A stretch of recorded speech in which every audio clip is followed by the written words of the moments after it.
হযরত কুরাইব রহমতুল্লাহ আলাইহি হইতে বর্ণিত, ইবনে আব্বাস ও মিসওয়া ইবনে মাখরামা আব্দুর রহমান ইবনে আজহার রাদিয়াল্লাহু তাআলা আনহু তাকে আয়েশা রাদিয়াল্লাহু তাআলা আনহার নিকট পাঠাইলেন এবং বলে দিলেন, তাকে আমাদের সকলের তরফ হইতে সালাম পৌঁছাইও। আসরের পরে 2 রাকাত সালাত সম্পর্কে ও জিজ্ঞেস করবে।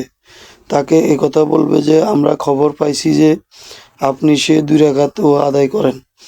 অতঃপর ও আমাদের নিকট পৌঁছায় যে নবী সাল্লাল্লাহু আলাইহি সাল্লাম 2 রাকাত আদায় করতে ও নিষেধ করেছেন।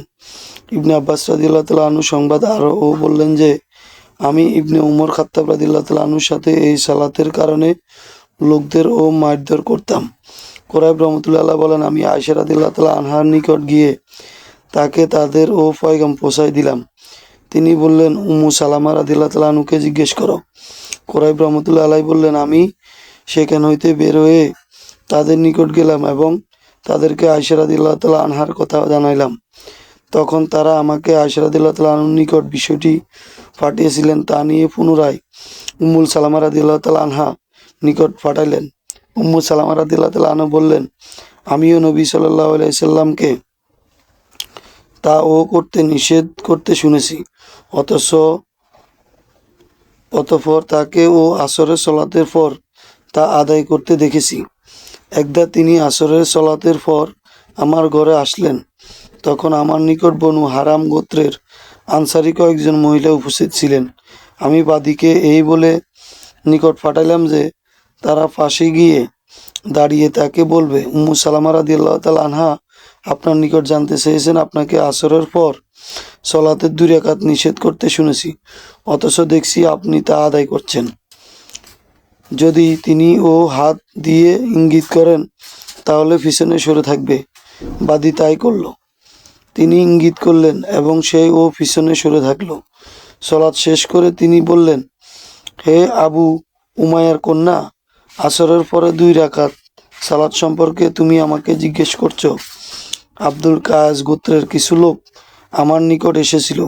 তাদের কারণে জোহরের পরে 2 রাকাত আদায় করতে না পেরে তাদেরকে নিয়ে ব্যস্ত হয়ে পড়েছিলাম। এই 2 রাকাত সেই 2 রাকাত।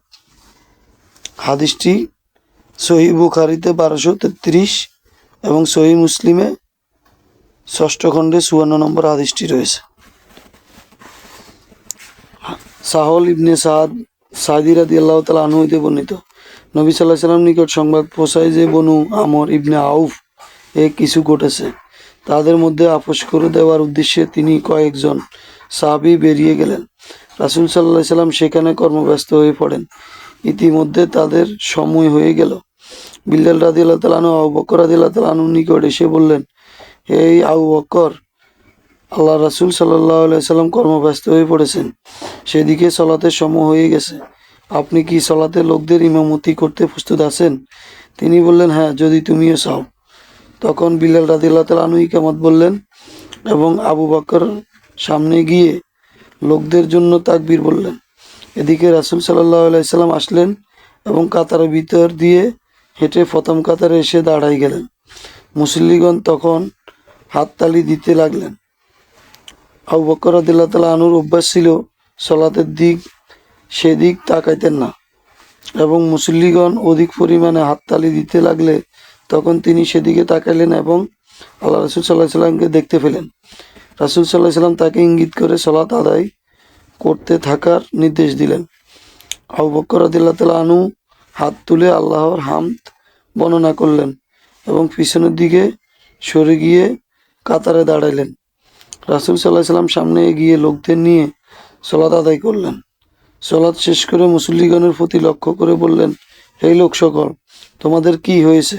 সলাতের ব্যাপারে ঘটলে তোমরা হাততালি দিতে থাকো কেন?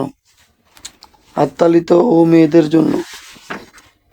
কারো ও সলাতের মধ্যে কোনো সমস্যা দেখা দিলে সে যেন সুবহানাল্লাহ বলে, কারণ কেউ অন্যকে সুবহানাল্লাহ বলতে শুনলে অবশ্যই সেদিকে লক্ষ্য করবে।